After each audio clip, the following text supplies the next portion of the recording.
democracynow.org, The War and Peace Report. I'm Amy Goodman with Juan Gonzalez as we return to my conversation with former U.S. Senator Russ Feingold. I spoke to him yesterday just as he was named one of 35 co-chairs of President Obama's re-election campaign. I asked him about his decision to oppose the USA Patriot Act, the only senator who did. While America Sleeps is really two parts of the book. One part has to do with my concerns about the way we've invaded other countries and not looked at the world in a global way.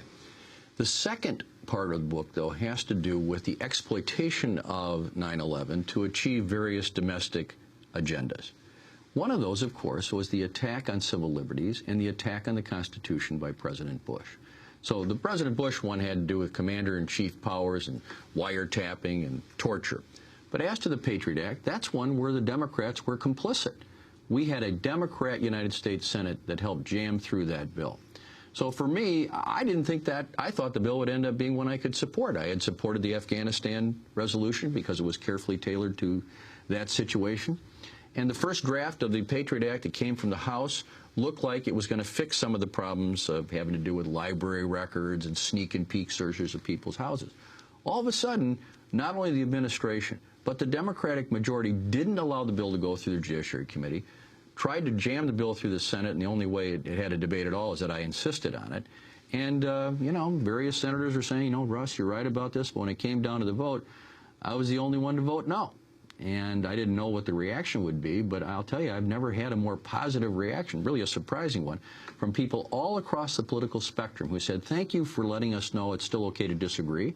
Thank you for standing up for the Constitution. Thank you for standing up for civil liberties. Sad news, Amy, as you know, is we still haven't fixed that bill. And it was one of the first things, in addition to the way Muslims have been characterized in this country, and then what I call trivializing foreign policy for political gain. The games that you've seen of the Republican candidates, the idea of saying that President Obama is always apologizing for America, which is untrue, mocking the foreign trips he's taken, having their entire foreign policy be encapsulated in the words American exceptionalism.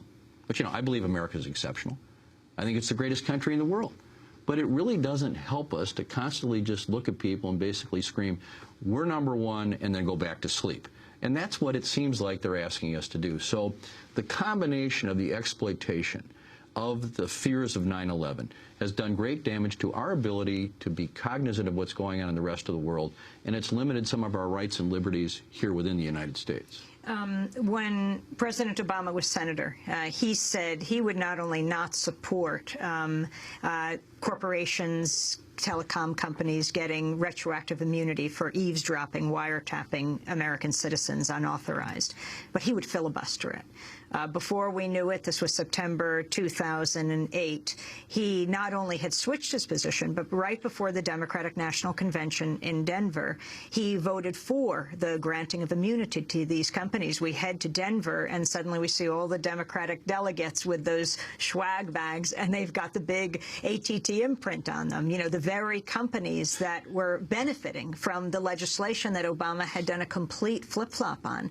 What do you think of that, and what position did you take? Oh, of course, I completely opposed the immunity. I was not only on the Foreign Relations Committee, but on the Intelligence Committee. And I had a chance to review the law. There was a process by which these companies could have been given a proper request to do this. That law was not followed. It was not legal for them to do this. Explain what they did and what the law was. Well, they went ahead and assisted with certain kinds of information gathering through their systems at the request of the government, but the government did not make the request properly according to the law. And I can't go into all the details of what was said and done, but I can assure you that the law was not followed. What this exemption involves, this immunity, is saying, oh, that's all right. You don't need to follow the law. Well, what kind of a precedent does that establish? So, of course, I disagree with anybody who supported that immunity. It never should have been allowed. And you can't have this attitude of, you know, the laws only matter when things are going well. The founders of our country lived in pretty tough times. And as Justice Goldberg said in one of the famous opinions where he said the Constitution is not a suicide pact, he says the laws of our country apply equally in times of peace and in times of war. And you can't just make this stuff up and say later on, hey, things weren't going too well, we couldn't follow the law. So this immunity is completely unjustified. there was the sense that it was a total quid pro quo, because not only did AT&T pour that money in, and the other telecoms, but very thankful that they had been granted immunity. They ran through one of the first major corporate parties for the Democrats. Yeah, this is the problem with these kinds of huge contributions from corporations. That's why Teddy Roosevelt, and Fighting Bob La Follette from Wisconsin, realized at the apex of the Gilded Age, we can't have every time you buy a bar of soap or go to the gas station that money used from corporate treasuries to influence the political process. It'll make a joke out of people's right to participate in the idea of one person, one vote. And so the wisdom of our predecessors has been strong all these years, and yet the Supreme Court threw us back into this mess. You know, John McCain and I succeeded in banning unlimited contributions to political parties, which you saw in 2000 at the Democratic National Convention was not allowed by 2004 and 2008. There couldn't be parties where there were unlimited campaign contributions unless there was some kind of loophole for the conventions. And so we actually had the genie back in the bottle as of 2008. People say, was it ever better? You bet. In 2008, there were no soft money contributions to the parties. People said, well, how are we going to raise the money? They went to the internet. They went to electronic democracy. Millions of people gave small contributions. College students, elderly people, even shut in their homes, went to the internet and gave contributions, and they were invited to the table of democracy. In my view, the corporate world saw the face of democracy, and they were terrified. So they engineered Citizens United.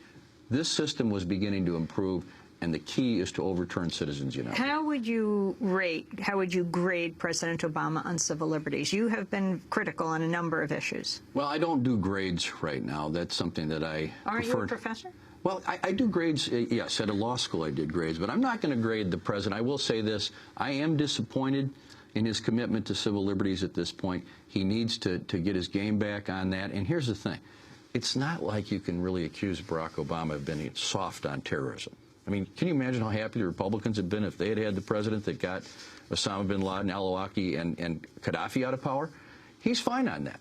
This is a golden opportunity for him to say, I stand firm and effectively against those who are trying to kill us, and I also stand up for the Constitution. So I don't want him to even wait for the election. I want him to start moving as strongly as he can to repair the damage that's been done. You mentioned the killing of al-Awlaki. Did you support that in Yemen? Well, obviously, I wasn't consulted in advance. The question there is there a doctrine where if somebody is an American citizen and they are clearly affiliated with an enemy power, and it is impossible to get them, if that's true, and that's what I don't know, if it's impossible to get them any other way, is it justified? I would say probably, but how do I know whether that's true? You have to tread very carefully when you're dealing with American citizens, but I am not shedding any tears over the loss of a person who I think did horrible things. The ACLU has sued President Obama most recently. The targeted killing program violates both U.S. and international law, writes the ACLU in their press release. They said, as we've seen today, this is a program under which American citizens far from any battlefield can be executed by their own government without judicial process and on the basis of standards and evidence that are kept secret, not just from the public, but from the courts. The government's authority to use lethal force against its own citizens should be limited to circumstances in which the threat of life is concrete, specific, and imminent. And they not only killed al-Awlaki, but then in a separate killing, they killed his 16-year-old U.S.-born son. I agree with the proposition of the ACLU's lawsuit. I think it should be litigated. I think it'll be very interesting to see whether the killing of al-Awlaki fits that definition. I think that's going to be a close question. As to the other ones, it's a fair point. And of course, I agree. As a general policy, as something that's an excuse to do whatever you want and assassinate U.S. citizens anywhere near a conflict, that cannot be justified. But I think as to the actual person who was the target, I think it's a fair question that needs to be litigated. Before you leave, I know that you just have a few minutes. You're coming from Wisconsin. That's where you're based. That's who you represented. And Wisconsin was ground zero for protest in this country. You might say it came right out of, maybe even inspired by the Arab Spring. Before Occupy, there was Wisconsin. Earlier this month, February 15th, marked the first anniversary of the Wisconsin uprising that erupted after Republican Governor Scott Walker announced his plans to eliminate almost all collective bargaining rights for most public workers, as well as slash their their pay and benefits. Now, a year later, Walker's in the midst of a recall and faces an investigation for campaign corruption. It was February 14th last year when Walker first unveiled the curbs on state workers after refusing to negotiate a new contract with them. Good faith negotiation requires give and take. We are broke in this state. We've been broke for years. People have ignored that for years, and it's about time somebody stood up and told the truth. The truth is we don't have money to offer. We don't have finances to offer. This is what we have to offer. And if you're going to negotiate, you got to have something to offer. We don't have something. Governor Walker, are you thinking of running for governor, taking on Governor Walker? I don't think he's going to be governor very long. And we're going to have some great candidates, people who I know, who have executive experience, who are going to run and defeat him. I served the people of the state proudly for 28 years. I'm taking a break for a couple of years. But I have worked hard, and through Progressives United, we have supported this recall effort and will continue to. And I was one of the first people to sign the petition, and I am going to be thrilled to have a new governor in Wisconsin as early June. It is not just a simple recall. People have to run against him. Yeah. People are saying that you're the surefire one. Is the state of Wisconsin, given your politics, important enough to you to run? Well, of course, Wisconsin is extremely important to me, and the people that are running are people that I trust who really want to be governor at this time. I think that's important. I think people have to know that the person who's running is ready and eager to be governor the next day. I know a couple of our candidates that are likely to run are in that mode, and I think they are the right people to run. The notion that I'm the only guy that can do this, I think is wrong, because you know what? This is a recall. This isn't about me.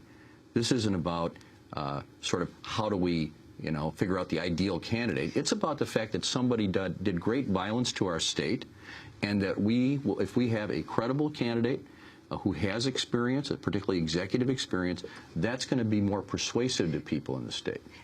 You say that Governor Walker did great violence. Explain what Governor Walker did. What do you think are his most egregious violations? And talk about the investigation as well. Well, I don't believe that recalls should just happen anytime. On the other hand, we have a recall law in Wisconsin. They don't have it in Ohio, for example. They can overturn laws as they did by a vote. So what's a recall for? Well, it obviously doesn't require criminal conduct. That's not what it's for. Yes, the governor's under investigation, but it goes down that route. Who knows? Maybe he wouldn't even be in office, or maybe that would be considered in the recall. But what's the recall for? The recall, I think, is for when somebody has caused such damage to the state that their continuation in their term will continue a polarization and an inability to move forward, that it has to happen. This is that moment. It's like on foreign policy. I opposed almost every war that was proposed, and I said, people said, well, is there a war you would ever support? Yes. When al-Qaeda attacked New York City and Washington, that was the occasion. Same thing on a recall. When you have collective bargaining rights, that the state of Wisconsin began collective bargaining rights for public employees, and somebody doesn't even say, basically, that they'll do anything about it, and they come in and instantaneously do that, break every tradition and every courtesy that's ever been used in the Wisconsin State Senate and Assembly, and I served in that legislative body of the State Senate for 10 years, show complete disregard for the extreme polarization that it's causing. That person has done violence to the culture and traditions of the state of Wisconsin. Add one other thing. The attack on the voting rights of Wisconsinites. That's the other basic thing. You can't bring out the whole laundry list, otherwise people are going to say, well, you just want to have the election over. But undermining voting rights and collective bargaining rights is so basic and so unfair. Well, they're requiring IDs and toughening up our laws that we have great pride that we have some of the most open and fair laws for people to vote, and they are trying to prevent people from voting. So to me, these are offenses against the rights of the people that justify and actually require the recall of Governor Walker. You ran really hard for the Senate seat that you lost. Herb Kohl is retiring. You could run for that Senate seat. Most think you wouldn't have serious opposition. Would you consider Senate again? I have decided that the best thing for my family and for me and for my ability to contribute is to not be a permanent candidate. I ran for office for 28 years. I started when I was 29. I went till 57. That's a pretty good contribution.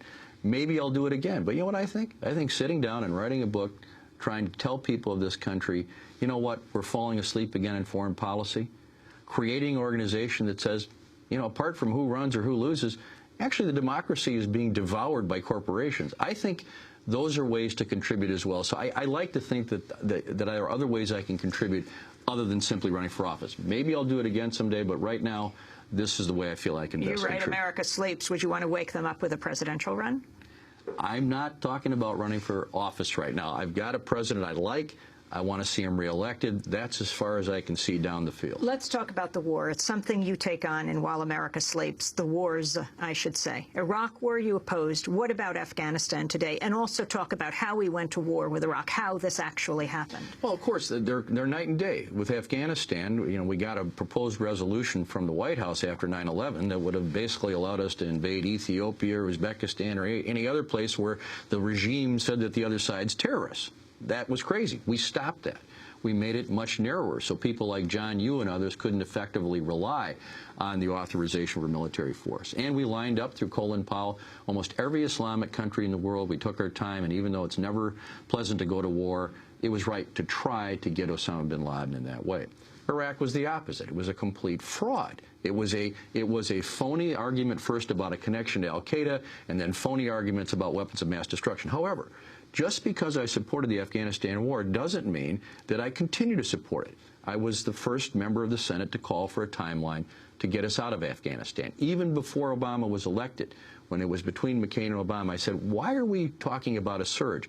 It doesn't make sense to be there anymore.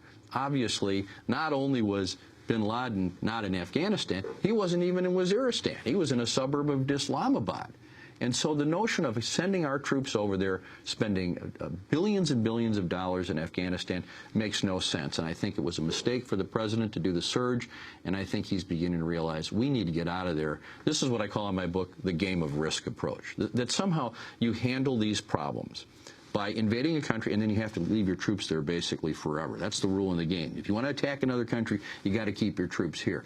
This is the foolishness that we fell into, and we need to have a much more non-militaristic, much more intelligent approach to those who want to do us harm. You have to leave, but you are critical of the president on Afghanistan, critical of the president on civil liberties, and on going the route of super PACs. That makes for an interesting co-chair of President Obama's re-election campaign. How about a co-chair that's proud of him for bringing us health care for the first time in 70 years? How about a co-chair who thinks that he has actually done a good thing with the economy and helped with the stimulus package, and we've had 22 months of positive job growth? How about a co-chair for a president that has the best reputation overseas of any president in memory that has reversed the awful damage of the Bush administration, who in places like Cairo and in India and Indonesia has reached out to the rest of the world? Believe me, on balance, there's no question. And finally, how about a co-chair of a president who I believe will help us appoint justices who will overturn Citizens United? Former Wisconsin Senator Russ Feingold. On Wednesday, he was named one of 35 co-chairs of President Obama's re-election campaign. Russ Feingold is founder of Progressives United and author of a new book. It's called While America Sleeps, a wake-up call for the post-9/11 era. If you'd like a copy of today's show, go to our website at democracynow.org.